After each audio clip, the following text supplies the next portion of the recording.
자, 오늘은 임장에 대해서 해보겠습니다. 학원생들이 많은 질문 또 아니면 전화로 많이 물어보시는 게 임장을 물어보시던데, 제 개인적으로는 아파트 임장을 하실 수 있으면 다른 임장은 더 쉽다고 봅니다. 그래서 오늘은 아파트 임장에 대해서 설명해 드릴게요. 그런데 왜 다른 임장은 쉽냐면, 예를 들면 토지라고 봅시다. 토지는 현장을 갔을 때 위치를 잘 찾아냈고 보면 그 위에 뭐가 있나요? 아무것도 없죠, 토지는. 그렇기 때문에 특별히 임장할 게 없고요. 상가를 예를 들어드리면 상가는 대부분 공실이거나 또 실제로 장사를 하고 있다면 들어가서 볼 수 있거나 아니면 공실이어도 유리창을 통해서 아니면 또 어떤 데는 문도 열어지죠. 유리로 많이 돼 있다 보니까 안에를 볼 수 있지 않습니까? 또 실제 장사를 하고 있다면 가서 그 임차인한테 여기는 권리금이라든가 이런 걸 물어볼 수 있죠. 그런데 아파트는 실제로 물어볼 수 있을까요? 대부분은 물어보기 어렵거나 대답을 안 해주거나 아니면 주로 낮에 가야 되기 때문에 사람이 없는 경우가 많죠. 그러니까 저는 개인적으로 아파트 임장이 제일 어렵고 아파트 임장을 할 수 있다면 다른 임장은 쉽다고 생각합니다. 그건 이런 순서로 하시면 됩니다. 이런 순서로. 1번, 2번, 3번 순서 이런 순서로 하시면 되고요.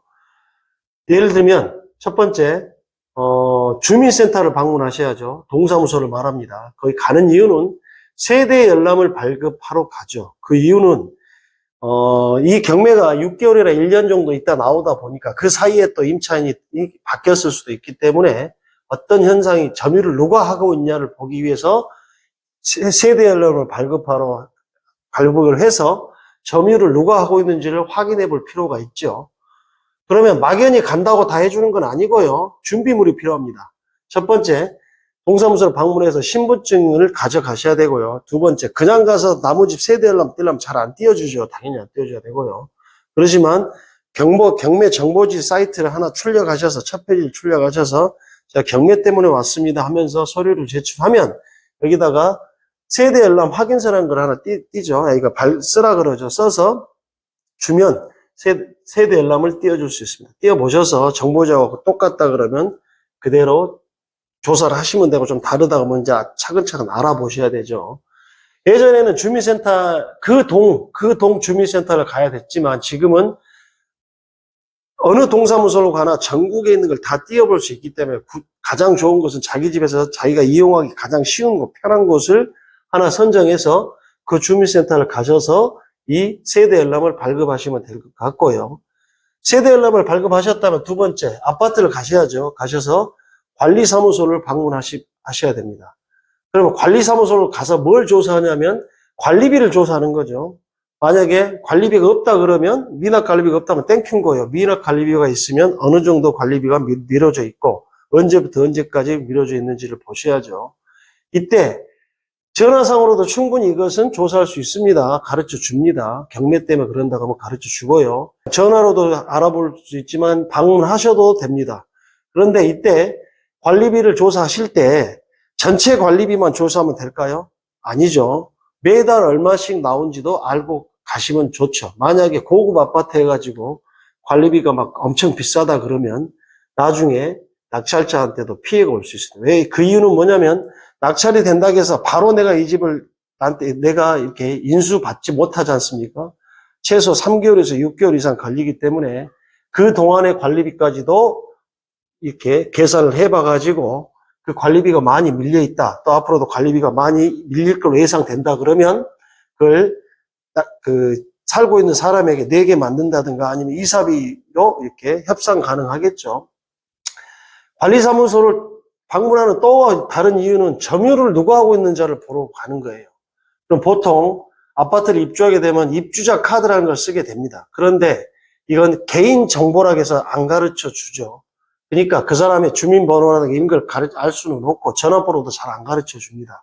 그렇지만 거기에 예를 들어서 부부 관계인지 뭐 어떤 관계인지 간단한 것들을 알아볼 수가 있겠죠. 거기서 다 가르쳐 주면 좋은 거고요. 그런데 일반적으로는 개인 신상이라서 가르쳐 주지 않습니다. 이걸 알아내는 방법은 본인이 얼마나 거기에 노력을 하냐에 달려있고 어떤 방법을 쓰냐는 개인한테 달려있겠죠. 어쨌든 관리사무소 가셔서 미납관리비라든가 점유를 누가 했는지 알아보시고요. 아직도 못 알아봤다면 호실 방문해, 현장 방문이라 하죠. 그 호실을 방문해 봐야 되죠. 그러면 101동 101호라면 101동을 들어가서 먼저 들어가시기 전에 우편물도 한번 봐보시면 우편물이 잔뜩 싸져 있다 그러면 그 집이 누가 지금 최근에 거주를 않고 있거나 아니면은 우편을 온 걸 알면서도 안 받고 있는 경우도 있겠죠. 그런 것도 좀 조사해 보시고. 그 다음에 내가 이 물건을 낙찰받고 싶으면 충분한 조사를 해야 되는데 임차인 조사가 안 됐기 때문에 호실을 방문하는 거니까 욕을 먹을 각오를 하고서라도 호실 초인종을 눌러서 그 사람들하고 대화를 해보려고 노력하셔야죠. 그래도 안 알아진다면 경비원을 만나는 것도 추천드립니다. 생각보다 예전 아파트들은 경비원님들이 거기에 몇 층 몇 호에 어떤 분들이 살고 부부가 사는지 뭐 몇 명이 사는지까지 잘 아시는 분도 계시죠. 요즘 같은 경우는 조금 그게 좀 힘듭니다만은 신축 아파트는 힘들지 예전 아파트들은 그게 많이 가능했죠. 이렇게 해서 현장에 가서 점유 현황을 알아보시고 다 됐다는 전제하에 봐지든 안 봐지든 꼭 하나 들렸다 오셔야 될 게 뭐냐면 공인중개사 사무실이죠. 여기는 가는 이유는 여러 가지가 있겠지만 그 시세 파악, 이 감정평가 금액을 믿으면 안 되지 않습니까? 왜? 이 감정평가는 6개월, 1년, 심지어 2년, 3년 전에 해놓은 거다 보니까 지금하고는 맞지 않을 수가 있죠. 그렇기 때문에 꼭 시세 파악을 하셔서 이 감정가하고 시세가 어떤 차이가 있는지를 알아봐서 나에게 시세 파악을 정확히 하셔야 입찰가를 쓸 수 있는 거니까요. 그 다음에 또 급매물 조사를 좀 해보셔야 돼요. 급매물이라는 건 뭐냐면 예를 들어서 3억에 일반적인 물건들은 다 3억에 나와 있는데 어떤 분이 급해서 2억 7천, 8천에 내놨어요. 그러면 그게 만약에 팔린다 그러면 그 아파트 가격이 주저앉고 있다고 판단하실 수도 있잖아요. 예를 들면 나는 3억에 조사를 했는데 그래서 나는 2억 5천 정도 쓰려고 하는데 2억 5천, 6천을 쓰려고 하는데 실제로 급매물이 2억 7, 8천이 팔려버렸다 그러면 내가 살려는 물건의 차익이 적을 수가 있지 않습니까? 그래서 급매물 조사를 꼭 해보셔야 되고 이 급매물 조사를 하는 이유는 예를 들어서 공인중개사님이 일반 아파트는 3억에 나와 있는데 갑자기 2억 8천, 7천짜리 급매물이 있다면 이걸 여러 사람하고 공유하지 않으려고 할 거예요. 왜?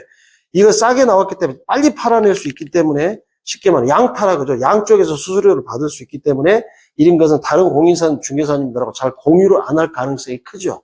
그래서 급매물 조사를 꼭 해봐야 되고요.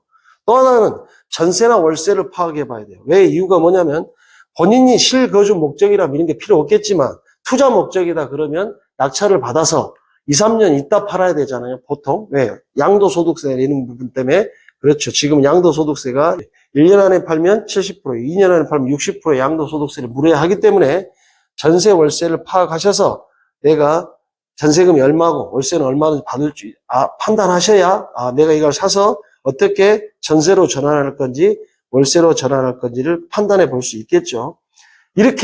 이런 것들이 이렇게 많은 것들을 해야 됩니다. 아파트 임장. 이 아파트 임장을 할 수 있다 그러면 다른 임장은 더 쉬울 거라고 판단하고요.